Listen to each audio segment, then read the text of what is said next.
The Virgin Mary, lover I confess. What? No? No, too early in the morning for Kiss, man? Gordo, man, what's your problem, bro? Hey! Well, this is the Afterfight Afterthought for the Felix Sturm Matthew Macklin fight. And I actually had all this stuff written down like 2 days ago, but I haven't gotten to shoot the video. And I apologize. I'm sorry. Uh, in these videos, I go through the before, the during, and the after fight. Okay? And I start with the winner, which is the after fight, and then I move over to the loser, which is the afterthought. And we'll start out with Felix Sturm. I don't know how it happened. I don't know how he was the winner. It was a robbery. But I don't want to get carried away. Let me do the breakdown, and then you can decide for yourself. Felix Sturm, he needs to win convincingly in this. He is the most overlooked champion there is out there. I mean, he's had like 9 or 10 title defenses, and still, it's hard to find people that know who he is. Look at the views I get for his videos. Manny Pacquiao, I can hit 80,000. Him, I get like 12. And they're like his relatives. And then I gotta, it's rough.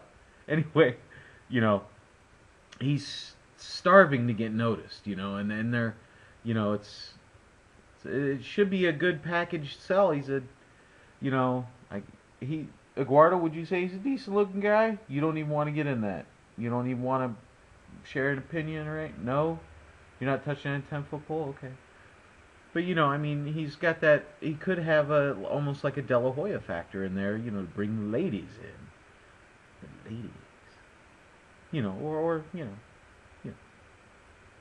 I mean, it looks like a good setup fight for the big one with Martinez, is what it's looking like. If he looks really good in it.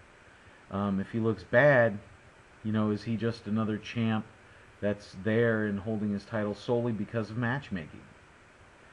Going over to Matthew Macklin, is he ready for the big time? Is he ready for this? Will he hold up? Under that, can he look good enough for bigger fights down the road? Not necessarily bigger fights, because he is fighting for a title, but for the upper tier guys that are going to be in that weight division, is he going to show good? He's got nothing to lose, so why wouldn't he? So here we go. Let's go into a little round by round, and then we'll go off to the after fight after that. They start out, Macklin's fast. He's working the head and the body, throwing counter punches or combinations. Hooks to the body were very good. He's high work rate, throwing the jabs, occasional hook by Sturm or a right hand, but Macklin clearly controlled that round. I gave the first round to Macklin. Second round was exactly more of the same.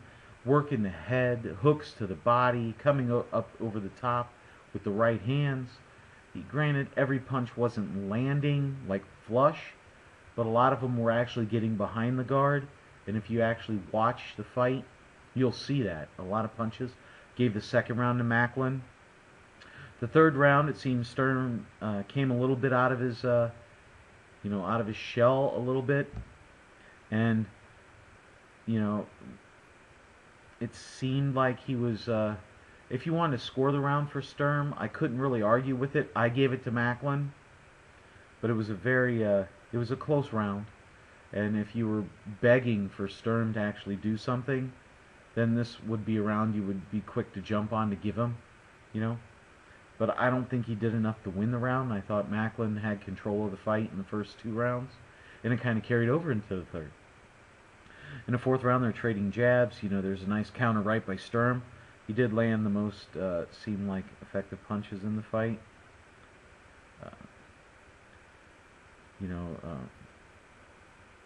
They're trading the jabs, the right by Macklin. Trading hooks, trading jabs again, going through. Rights start landing by Macklin. He's really fighting back. Right lands by Sturm. Hook by Macklin, then a hook to the body by Sturm. 1-2 by Sturm. Another hook by Macklin.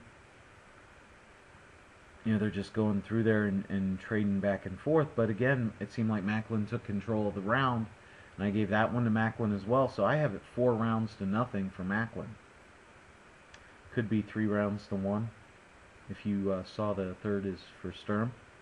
And the fifth, again, you start looking at a lot of the same, and you're really starting to cheer for Macklin at this point, because he's doing everything you'd want to see a fighter do. He's taking the fight to Sturm. He's taking Sturm completely out of his game plan, so he can't really afford to counterpunch, because he's not throwing just one punch at a time. He's throwing the 2, 3, 4 punch combos in there, and he's banging that body. And if someone's like, well, he wouldn't land a whole lot of punches, Sturm's whole left side of his body was bright red from getting hit so many times in there, and he had an abrasion over his nose. And there was a time in there in one of those rounds, I can't really remember which one it was, I was going to write it down, but I didn't, where it looked like Sturm was actually hurt a little bit. He got tagged with some shots. But I gave the 5th round to Macklin as well. So I've got it 5-0 for Macklin. Could be 4-1. I wouldn't argue 4-1. I would argue anything other than a 4-1. You know what I mean? Okay, I said 5-0, and I wouldn't argue that. But you see what I'm saying. If someone gave Sturm 2 rounds out of the first 5, you got problems, man. Going into the 6th round, this was Sturm's best round by far. You could score it 10-9 for Sturm, or you could actually score it a draw. I wouldn't argue that. But, he starts coming back. You can see he's pushing the issue with his jabs, his 1-2s. Macklin is still active, still throwing shots and everything, but it's almost like he maybe took this round a little bit off. In the 7th, Macklin back working the body, back throwing the hooks, coming with the right hands, taking control again. It seems like every time Sturm starts building momentum, Macklin comes back to take that away. I gave the 7th round to Macklin, so that would be at worst 5-2. I have it would be 6-1 actually for me. In the 8th round, this was a Sturm round. He came out very strong in the beginning. Pumping out his jabs and everything, and hooks. You can see Macklin might be still taking the breather, blowing off on this round. Uppercuts, solid uppercuts landing by Sturm in this round. So it was overall, it was a Sturm round. And then in the 9th, you could see Macklin coming right back and doing the same thing he was doing before. That was pounding the hooks to the body and overcoming the top with that right hand. And the right hand, it got to be where it was almost like he was throwing a hook. It was kind of, it looked like it was started out straight, and then he would hook it to get around that, the guard defense of Sturm. And they were landing solid. Sturm was not unmarked, if you know what I'm saying, in this fight. And I gave the 9th round to Macklin. The 10th round was Sturm. Sturm came out very strong, came out firing. He was taking control. It was kind of like he was, that panic mode and everything, and he was worried to death kind of deal, and he should be, So he was landing the solid uppercuts. He was landing those right hands. He was pumping out that jab. When he did that, when he actually threw punches, he was effective. But he was ineffective for pretty much the entire fight. The 11th round, Macklin came back. I thought he did enough to win the round. It was very close, but it was a Macklin round. If you wanted to give that to Sturm, it'd be hard to argue, In the 12th, it was Sturm. Sturm was by far the stronger fighter. He ended the fight very, very strong.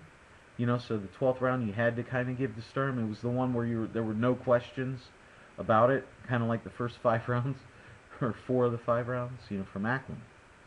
When I added it up, I had it 8-4 for Macklin. Could have gave him another round in there. I had it 116-112. It could have been 7-5, which would still be a 115-113 for Macklin. And he was robbed. That's all there is to it. Macklin got robbed in Germany.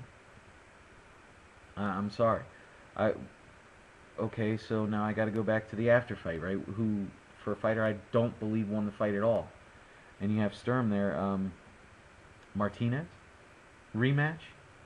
I mean, neither one of those sound good. Especially if the rematch is in Germany. It's going to be horrible.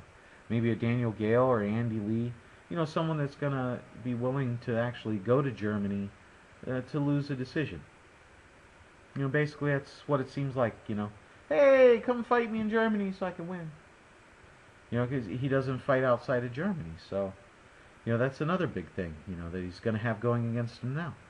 The Afterthought, which I don't believe is an afterthought with Macklin, is, you know, it's a heartbreaking loss. You know, it was robbery. He got robbed. I mean, that's all there is to it. A rematch, but does he really want a rematch?